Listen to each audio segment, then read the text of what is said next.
अळूवळी खायला सगळ्यांनाच खूप जास्त आवडते आणि आपण नेहमी ती एकाच पद्धतीने बनवत असतो. पण आज मी अळूवळीचं मिश्रण थोड्या वेगळ्या पद्धतीने बनवणार आहे.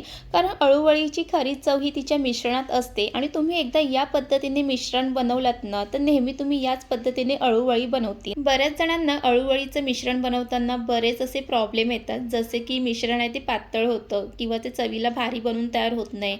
आणि अळूवळी खायला गेले की घसा खवखवतो किंवा अळूवळी आहे ती कुरकुरीत बनून तयार होत नाही. हे सगळे काही प्रश्नांची उत्तरं आहेत ना तुम्हाला या व्हिडिओमध्ये पाहायला मिळतील आणि मी बरेच असे छोटे छोटे टिप्ससुद्धा सांगणार आहे, ज्यामुळे तुमची अळूवळी एका प्रयत्नामध्ये परफेक्ट अशी बनून तयार होईल. तर चला माझ्या रेसिपीला सुरुवात करूया. पहिली गोष्ट तर अळूवडीसाठी ना कसे अळूची पानं घ्यायची ती खूप महत्त्वाची आहे. कारण बाजारामध्ये 2 प्रकारची अळूची पानं मिळतात. पण जी खायची अळूची पानं असतात ना ती कशी ओळखायची ती तुम्हाला सांगते. कधीही तुम्ही जर अळूची पानं जर घेणार असेल ना, अळूच्या पानाची डेट आहे ती थोडीशी काळसर रंगाची असते. तुम्हाला मी दाखवते. गावठी अळूची पानं असतात ते आकाराने जास्त मोठी किंवा लहानही नसतं, मीडियम साईजचं असते. तुम्ही ते पाहू शकतात. आणि अळूवळी जर बनवणार असेल ना तर जास्त करून गावठी पानच घ्यायची. त्यामुळे अळूवळी छान बनवून तयार होते आणि चवीला पण खूप छान लागते. सर्वात आधी तर इथे अळूवळीची 6 पानं आहेत आणि सर्व देठ आहेत ते मी कट करून घेणार आहे. आणि ही देठ आहे ती फेकून द्यायची नाही. ती तुम्ही वालाच्या भाजीमध्ये सुद्धा घालू शकता. खूप छान लागते. ते हे मी ठेवून देणार आहे. आणि त्यानंतर इथे तुम्हाला मी अळूवळीची पानं दाखवते. जास्त मोठी किंवा जास्त लहान नाही आहेत, मीडियम साईजचेच आहे आणि ह्यामध्ये लहान मोठे असे सर्व आहेत. त्यानंतर ही पानं आहेत ती स्वच्छ धुवून घ्यायची आहे. आणि इथे तुम्ही पाहू शकता की मी कशा पद्धतीने ही पानं धुवून घेते. तर अशाच पद्धतीने सर्व पानं आहेत ती नीट व्यवस्थित धुवून घ्यायचे, कारण त्यावरती धूळ वगैरे काय असते ते सगळं निघून गेली पाहिजे आणि हे नक्कीच करायचं आहे. त्यानंतर अशाच पद्धतीने सर्व पाने मी धुवून घेणार आहे. एका पातेल्यामध्ये पाणी घेऊन सुद्धा तुम्ही धुवू शकता किंवा अशा पद्धतीने पण धुवून घेऊ शकता. आणि इथे सर्व पानं आहेत ती धुवून घेतलेली आहे. त्यानंतर एक वाटण करून घ्यायचे. वाटणासाठी काय साहित्य घेतले ते तुम्हाला दाखवते. आणि हे सर्व साहित्य आपल्या घरी नेहमी असतं. इथे घेतलेलं आहे कोथिंबीर, भरपूर लसूण, 2 मिरच्या, गुळाचा तुकडा, त्यासोबत खोबऱ्याचे काप करून घेतलेले आहेत अशा पद्धतीने. त्यासोबतच इथे धने, दालचिनी, काळी मिरी घेतलेली आहे.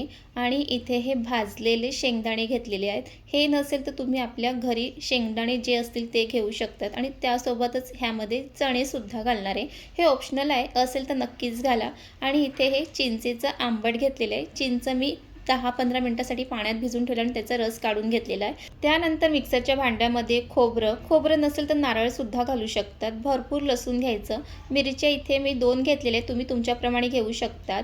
त्यानंतर शेंगदाणे, चणे हे सगळं टाकून घेणार आहे. आणि दालचिनी, काळी मिरी आणि धने हे नक्कीच घाला, त्यामुळे मिश्रण खूप छान चवीला बनून तयार होते. त्यानंतर त्यामध्ये भरपूर कोथिंबीर, गुळाचा तुकडा, जिरं आणि ओवा हे सगळं टाकायचं आणि त्यामध्ये चवीप्रमाणे मीठ घालायचं आहे. मग मिक्सरला ते पाणी न घालता एकदा फिरून घ्यायचं आहे. एकदा मिक्सरला फिरून झालं की त्यानंतर त्यामध्ये थोडंसं पाणी घालून परत एकदा मिक्सरला फिरून घ्यायचं आहे. आणि तुम्हाला इथे दाखवते की अशा पद्धतीचं हे वाटण करून घ्यायचं आहे. आणि हे वाटणामध्ये कुठेच असं खोबऱ्याचे, शेंगदाण्याचे तुकडे राहिले नाही पाहिजे.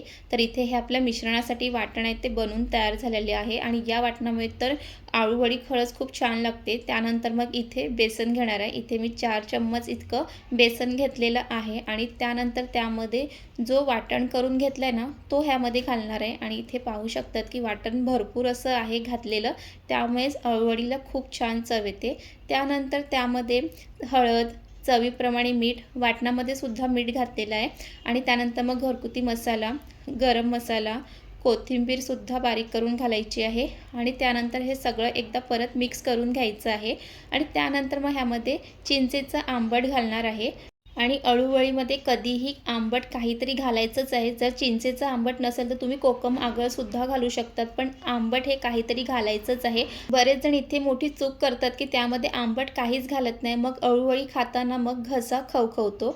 त्यानंतर ह्यामध्ये थोडंसं पाणी घालून परत ते मिश्रण छान मिक्स करून घ्यायचं आहे. आणि यामध्ये अळूवळी छान कुरकुरीत व्हावी यासाठी त्यामध्ये तांदळाचं पीठ घालायचं आहे. आणि ते सुद्धा छान मिक्स करून घ्यायचं आहे. आणि हे मिश्रण बनवत असताना त्यामध्ये एकदाच पाणी घालायचं नाही, थोडं थोडं पाणी घालून ते छान मिक्स करायचं आहे.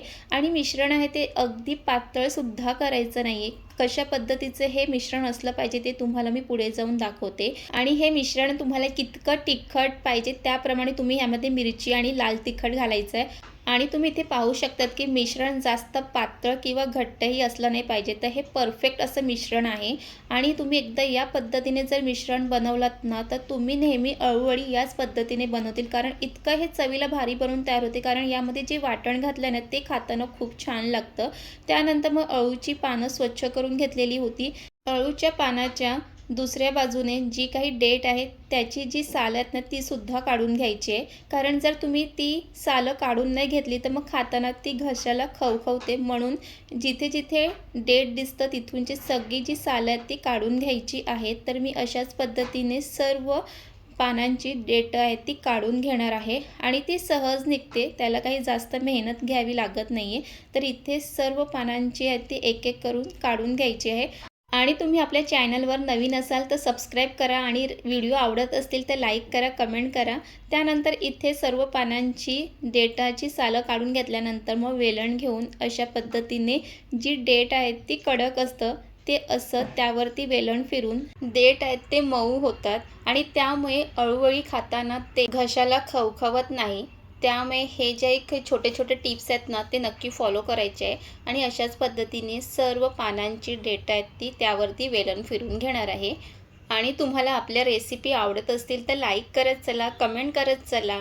आणि तुम्हाला अजून कोणती रेसिपी बघायला आवडेल हे सुद्धा मला कमेंटमध्ये नक्कीच सांगा। त्यानंतर सर्वात आधी तर इथे सर्वात लहान जे पान आहे ते असं प्लेटवरती खाली ठेवायचं, त्याच्यापेक्षा थोडंसं मोठं, त्याच्यापेक्षा थोडंसं मोठं, हे अशा पद्धतीने प्लेटमध्ये व्यवस्थित लावून घ्यायचं, म्हणजे त्यानंतर बेसनचं मिश्रण लावायला ते सहज पडतं। एका साईडला गरम पाणीसुद्धा करायला ठेवलेलं आहे आणि इथे मिश्रण आणि ही पानं अळूवडी बनवायला तयार आहे। तर सर्वात आधी जे मोठं पान आहे ते सर्वात आधी खाली ठेवायचं आणि त्यानंतर उलट्या बाजूने पान ठेवून त्याच्यावरती जे बेसनचं मिश्रण करून घेतलं आहे ते टाकायचं आणि मिश्रण आहे ते सर्व पानाला व्यवस्थित लावून घ्यायचं सर्व बाजूने। आणि कधीही अळूवडी बनवत असेल ना तर मिश्रण आहे ते भरभरून टाकायचं। आणि तुम्ही ते पाहू शकतात की बेसनचं जे मिश्रण आहे ते अगदी पातळही नाही, अगदी जाडही नाही, तर अशा पद्धतीचं असलं पाहिजे। आणि ने एका पानामध्येच मी किती हे मिश्रण लावलेलं आहे, तेव्हाच तर अळूवडी खायला छान लागते। त्यानंतर दुसरं पान ठेवून घ्यायचं आहे, ते उलटंच करून ठेवायचं आहे आणि त्या पानाला सुद्धा भरपूर असं हे वाटण लावून घेणार आहे। तर तुम्ही ते पाहू शकतात। बरेच जण बेसनचं मिश्रण इतकं पातळ करतात की जेव्हा पानाला बेसन मिश्रण लावायला जातो ना तेव्हाच ते बेसन आहे ते सगळं बाहेर निघतं। तर अशा पद्धतीचं हे बेसन मिश्रण असलं पाहिजे। त्यानंतर वरून तिळीसुद्धा घालणार आहे। त्याच पद्धतीने एक एक सर्व पानं अशाच पद्धतीने ठेवून सगळे मिश्रण लावून घेणार आहे। आणि या मिश्रणामध्ये जे वाटण घातले ना त्या वाटणामुळे या मिश्रणाला इतकी चव येते ना, त्यामुळेच अळूवडीसुद्धा खूप चविष्ट बनून तयार होते। तर इथे मी प्रत्येक पानावरती ना तीळ घालून घेणार आहे आणि जे सर्वात लहान पान असतं ना ते शेवटी ठेवायचं आहे आणि भरभरून असं हे जे मिश्रण आहे ते लावायचं आहे। इथे तुम्ही पाहू शकता की किती प्रत्येक पानाला मी भरपूर असं हे मिश्रण लावलेलं आहे, तेव्हाच ते अळूवडी खायला छान लागते।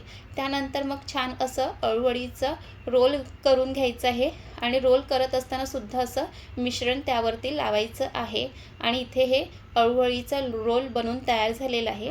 त्यानंतर पाणीसुद्धा छान गरम झालेलं आहे, त्यावरती स्टीमर ठेवलेलं आहे आणि त्यावरती अळूवडीचा रोल ठेवून घेतलेला आहे। झाकण झाकून एक 15-20 मिनिटासाठी त्याला छान अशी वाफवून घ्यायचं आहे। त्यानंतर इथे 15 मिनिटं झालेली आहेत, झाकण उघडून बघूया तर अळूवडी आतून शिजलेली आहे की नाही हे कसं चेक करायचं, तर सुरीने असं चेक करून घ्यायचं आहे। जर सुरीला कोणतंच मिश्रण लागलं नाही तर समजायचं की अळूवडी छान शिजलेली आहे।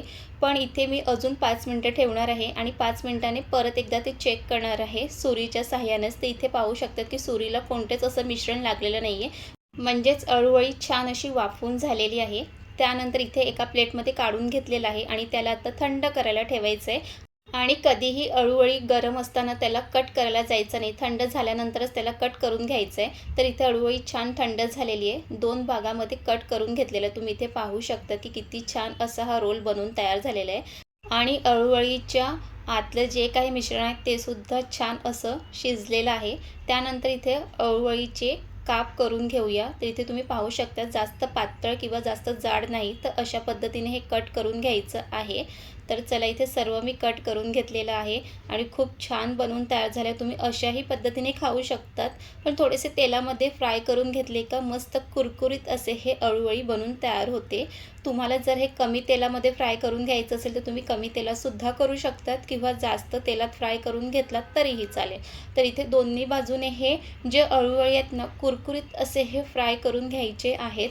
आणि तुम्ही इथे पाहू शकतात की अळूवडीला किती सुरेख असा रंगसुद्धा आलेला आहे आणि प्रत्येक पानामध्ये आपण भरपूर असे हे मिश्रण लावलेलं ना, ते मिश्रण कुठेही बाहेर आलेलं नाही आहे. बरेच जण म्हणतात की भरपूर असं जर मिश्रण लावलं ना, की ते जी अळूवडी आहेत ना, ते सगळं मिश्रण बाहेर येतं. पण तुम्ही पाहिलं असेल की कुठेच हे मिश्रण बाहेर आलं नव्हतं आणि इथे दोन्ही बाजूने कुरकुरीत असे हे अळूवडी फ्राय करून झालेलं आहे. आता एका प्लेटमध्ये काढून घेणार आहे आणि जी बाकीचे अळूवडी आहेत ना, ते सुद्धा मी अशाच पद्धतीने फ्राय करून घेणार आहे आणि खरंच खूपच असे कुरकुरीत झालेले आहेत. ते बघूनच तुम्हाला कळेल की अळूवडी किती कुरकुरीत झालेली आहे. आणि या अळूवडीला खरी चव आली आहे त्या वाटणामुळे. आपण नेहमी एकाच पद्धतीचं वाटण घालतं. काही जण तर फक्त मीठ, हळद, आलं, लसूण, मिरची इतकंच वाटण घालतं.